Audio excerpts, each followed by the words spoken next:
tries to fight against whatever has happened to him. But what I believe is, एक इंसान, एक normal person, you know, if somebody, हम में से अगर कोई गुजरात में होता तो शायद हम भी वही करते जो उन्होंने किया.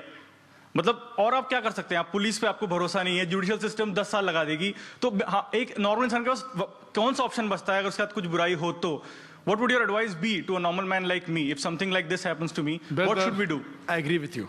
What you're saying is that if it happened with you or me, when we see our family members being killed in front of us, our mothers and our sisters being raped, our houses being, what will you do? And I agree that what you do the same thing.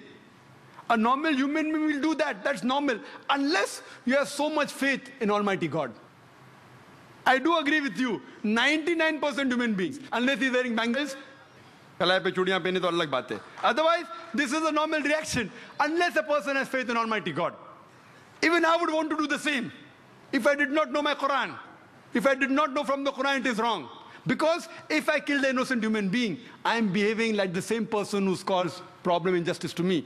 Just because someone does injustice to me, it does not justify me to kill other innocent human being. Just because somebody has robbed me, I can't go and rob a third person. If I catch that person responsible and book him and punish him, that's a different case. But I cannot kill any innocent human being based on the logic of the Quran, that it prohibits you from killing any innocent human being. Because I know the Quran, I will not retaliate in that way. I will try and get evidence. I will try and convince the government. If he goes scot-free, what I say, that all those people responsible for these terrorist acts, whether done in Gujarat, in Bombay riots, whether the politicians, whether the police, whether people who have killed, whether the people who did the bomb blast, even if they go scot-free in this world, on the day of judgment, God will surely punish them. So we as Muslims believe, as it's mentioned in the Quran, in Surah Al-Imran, chapter 3, verse 185, that kullu nafsin zaikatul maut, every soul shall have a taste of death. But the final recompense on the day of judgment. Because we believe this life is the test for the hereafter, we leave it. If we cannot do something here, we leave it for Almighty God to do the justice. And inshallah, he'll be punished in the hereafter. If we catch Hitler today, what punishment can you give him? 6 million people in Israel, what punishment can you give him? You can kill him once. What about the remaining 5,999,910 people?